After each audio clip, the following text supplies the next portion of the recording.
Thank you for checking out our YouTube channel, and don't forget to subscribe and like. And please visit us at barrykibrick.com, where you'll see all the ways that you can become a patron of our mission and help us continue to build a community of seekers who quest for knowledge, information, and most importantly, wisdom. Today on Between the Lines, one of the country's most respected rabbis, Rabbi David Wolpe. I'm Barry Kibrick. Rabbi Wolpe was named the #1 pulpit rabbi in America by Newsweek magazine. As a teacher at UCLA and leader of his congregation at the Sinai Temple of Los Angeles, his moving words have reached out across all religions. With his recent book, Why Faith Matters, he takes readers of all denominations on a journey to the origins and nature of faith and the role it plays in modern life. But I'm a writer today because I was a reader when I was 11 years old. And it was... You do not need to prove your state of happiness to anybody. Most of these speeches were as much as a month in preparation. The characters, the heroes in this book, are seekers of truth in a story that involves a lot of corruption. You don't get a chance to really talk about what's real. And it's the first thing.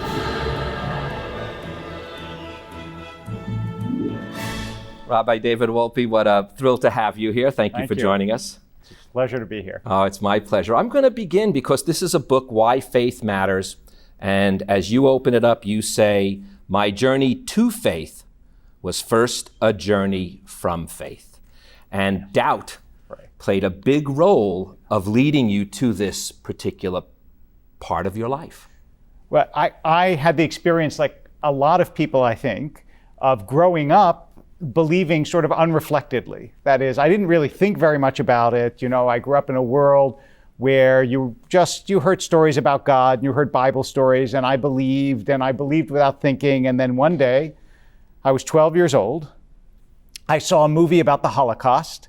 I saw bodies being shoveled into pits, and the enormity of the evil for a 12-year-old who really never saw anything evil other than, demons and goblins in nursery tales, just immediately drained the sanctity from the world. Like, there was nothing left of the childish belief that I grew up with.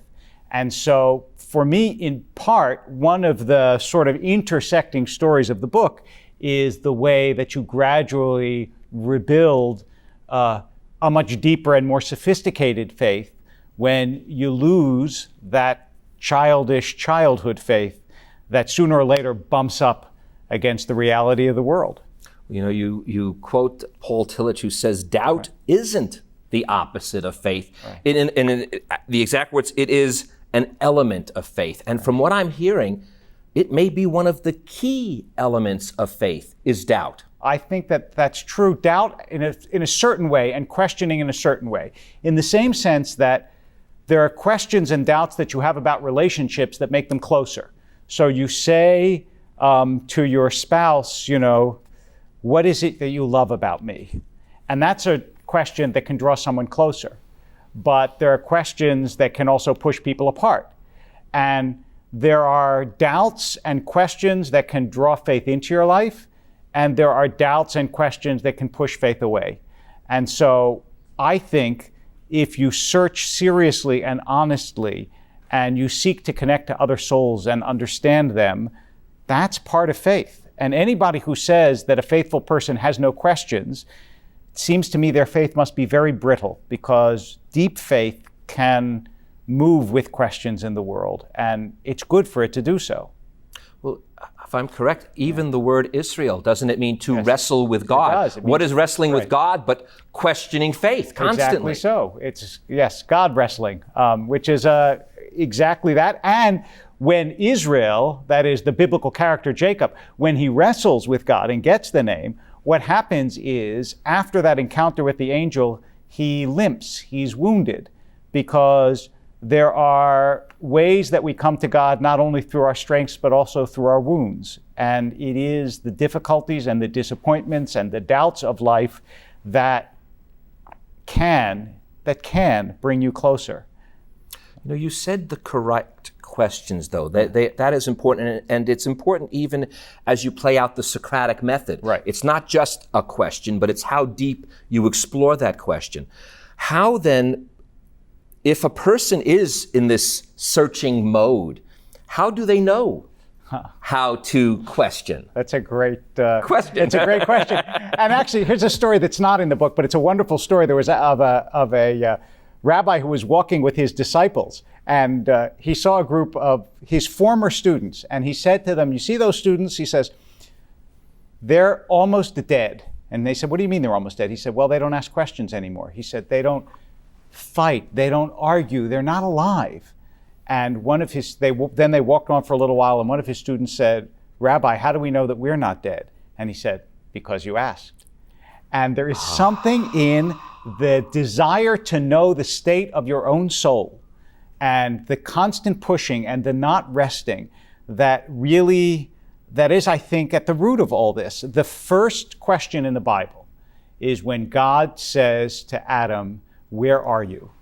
And that's the question that God asks us at every moment in our lives. And if you take that question and you ask yourself, then I think you're on a path to faith.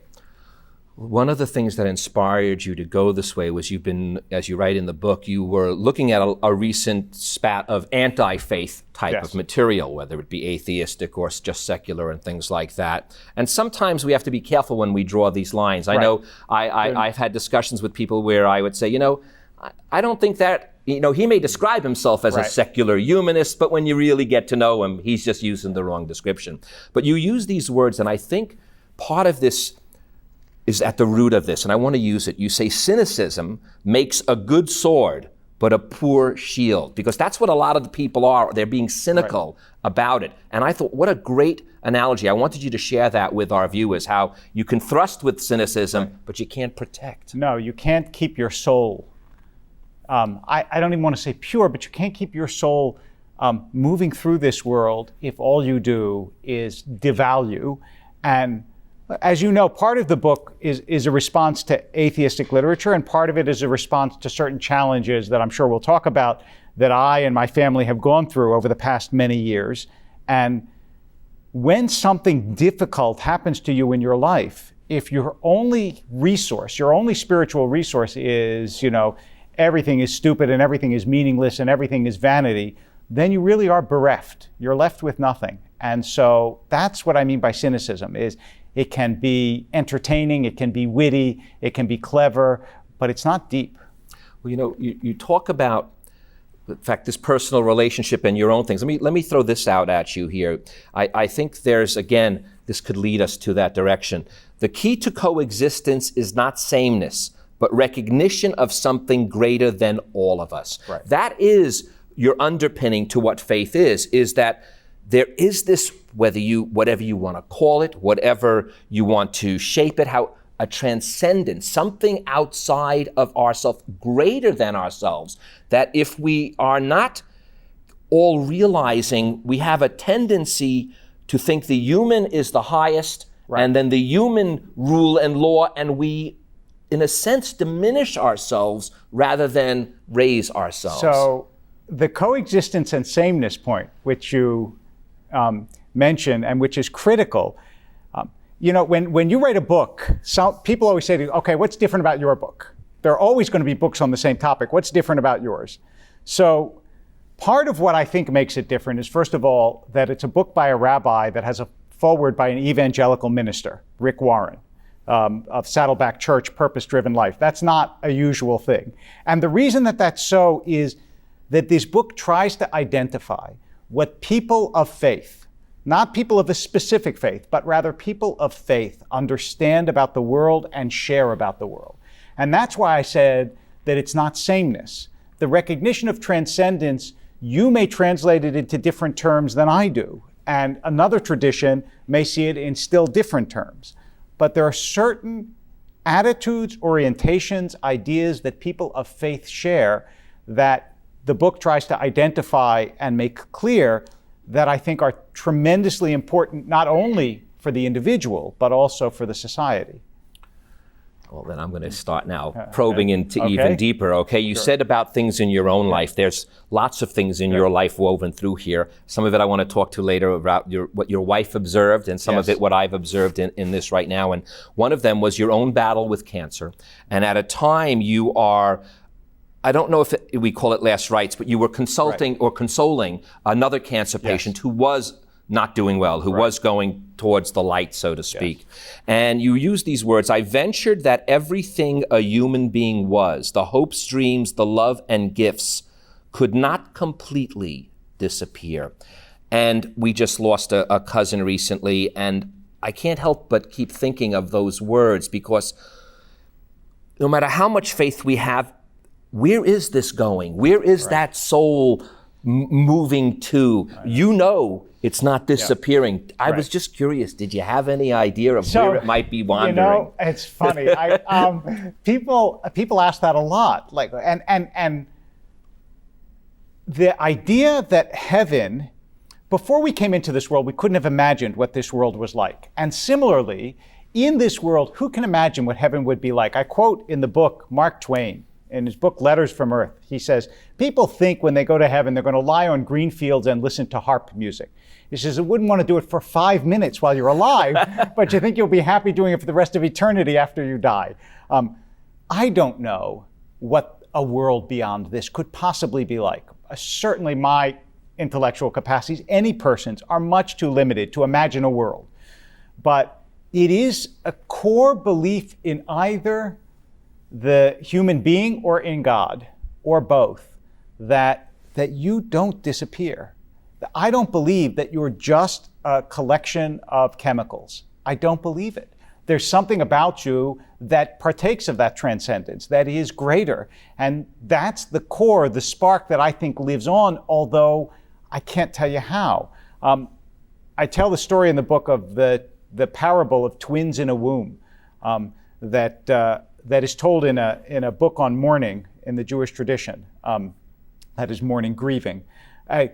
He says, imagine twins in a womb, and one of them believes there's a world outside the womb, and the other thinks the first one's ridiculous. He says, what do you mean there's a world outside here? We've never seen another world. We've never experienced another world.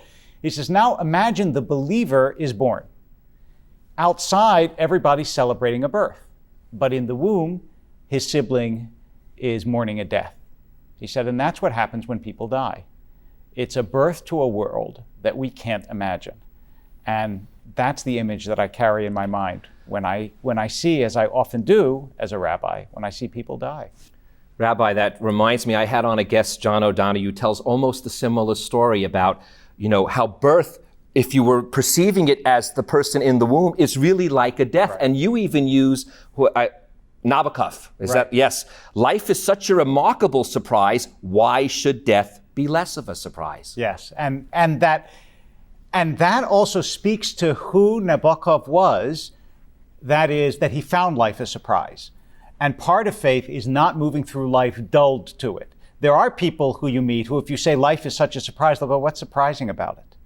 But if you move through life alive, and one of the blessings, if I can put it that way, of surviving a life-threatening illness is that life seems newly drenched in color, and beautiful anew. If you see that wonder, it helps then assume that, the wonders don't end here.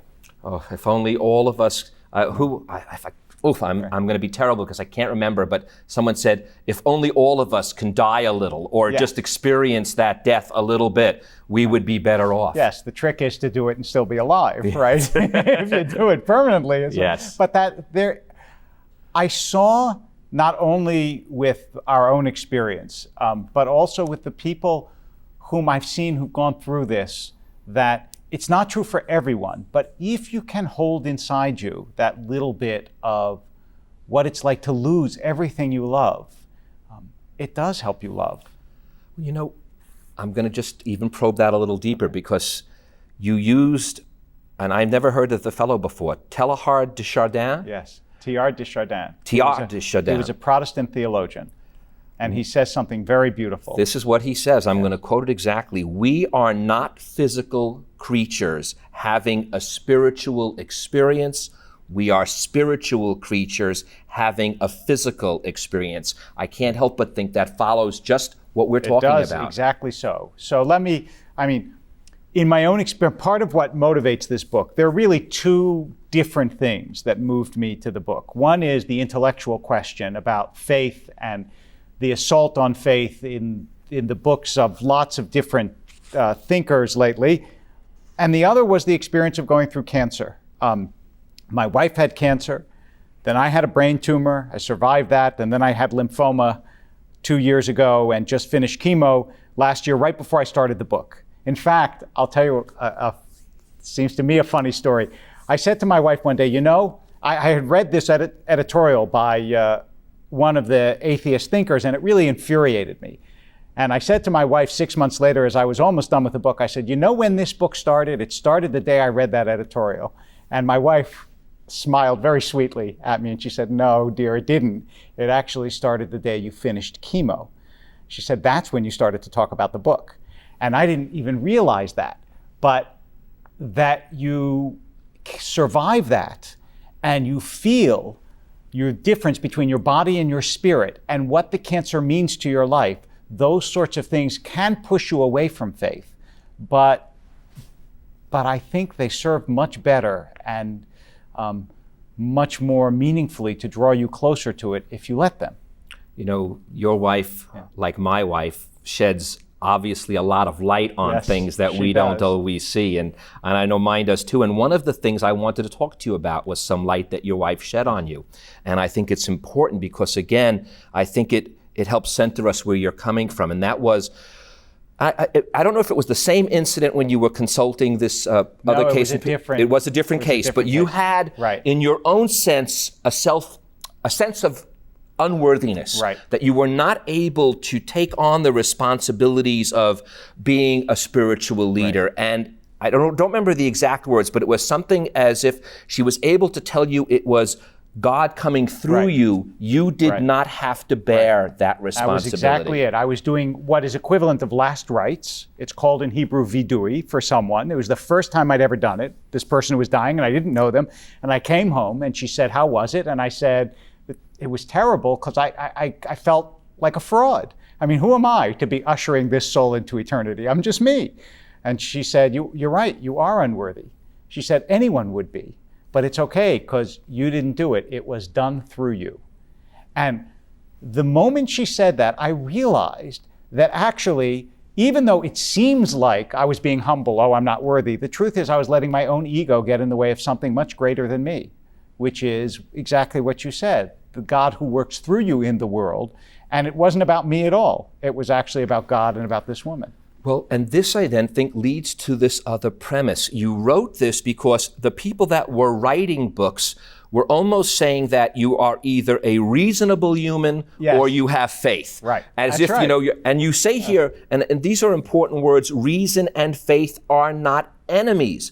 Repress faith and reason too goes out the window. Explain that, because I think that's what happens to so many people. They say, listen, how can you live in the 21st century, know all that we know, and still, quote unquote, say you have faith? There's a historical answer and a personal answer, and I'll give them both real quickly. Historically, in the regimes like the communist regime where they repressed faith, their science was messed up, their economics was messed up. In other words, they couldn't reason properly because they repressed people's deepest moral instincts. And personally, what we base our life on is not reason. If you tell me how important it is to be a good person, and I say to you, why? Give me a reasonable argument. Sooner or later, you're going to get to just because it's important to be a good person. And I'm going to say to you, exactly, the way you orient your soul in this world is not about reason. It's about faith. Now, maybe your faith is in, goodness, but it's still faith. And what I would say is that goodness is not sufficient. It has to have a source. Now, the source, historically, you even talk a little bit about it when you talk about the gender roles in religion, because the source, and I've always, when I first became aware of this, I found it sort of humorous, but it's so true. One of the key concepts of the reason for organized religion was to sort of tame the male beast. And it was because man left to his own device. And if you really looked at a natural state, he'd be still chewing on raw meat and clubbing women. I mean, that's what his nature would have led him to. Yeah, and yet at the same time, inherent in us, and this is the point you make, is this hunger for this other level of consciousness. Right. I think both things are true, which is there are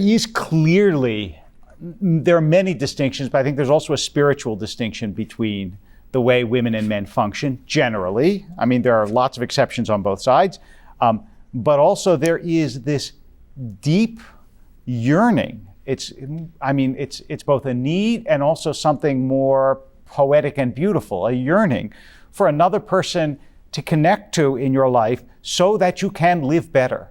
Not just so that you won't be alone, although that's a lot of it, but also, I say often to couples, because I counsel couples who come and are ready to be married, that sometimes people make the mistake of finding somebody that they think will make them happy. But really what you want to do is find somebody who will make you better. And if you find someone who makes you better, ultimately you'll be happy.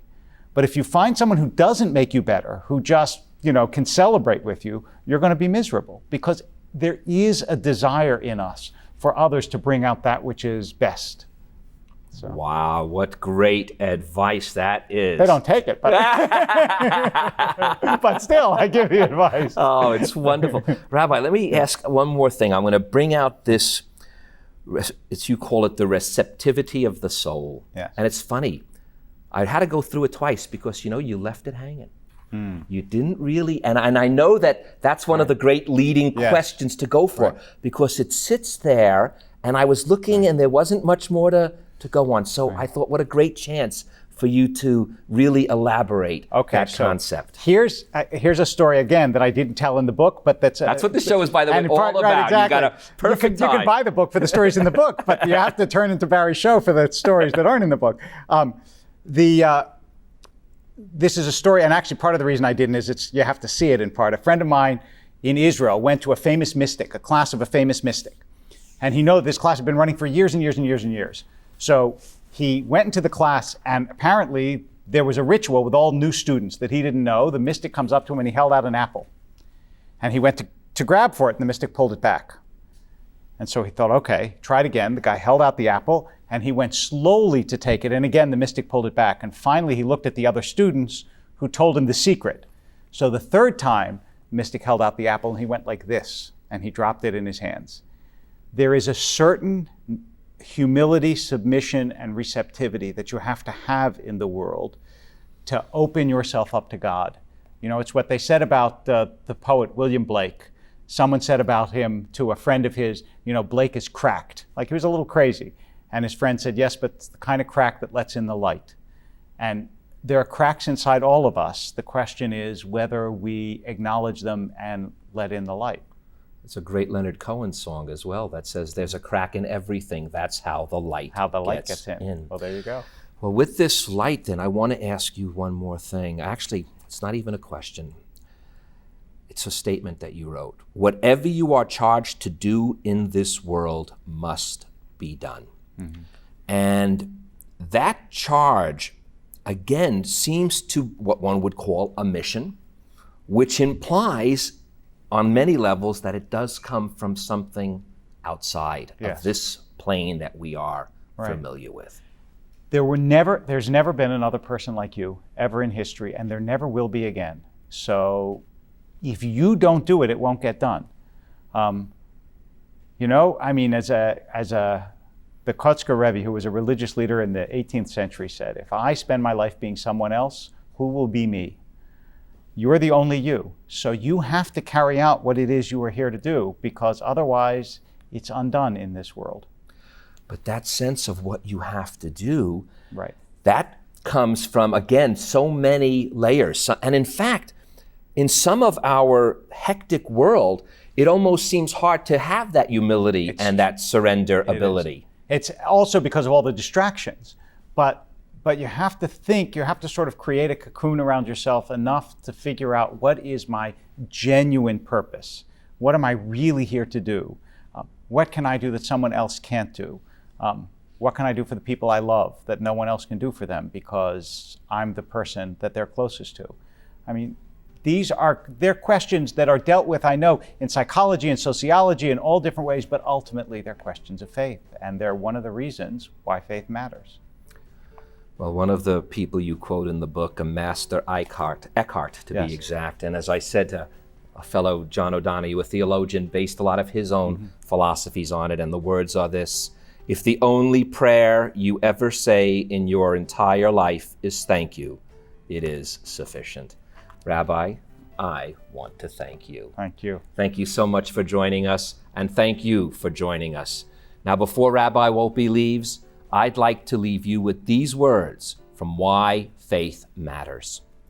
Faith, not blind or bigoted faith, but faith that pushes us to be better, to give more of ourselves, to see glimmers of transcendence scattered throughout our lives. Such faith is both an achievement and a gift. I'm Barry Kibrick. Faith is often that space between the lines. That's how it gets filled. Seek it, and it will be an achievement and also a gift. Thank you, Rabbi.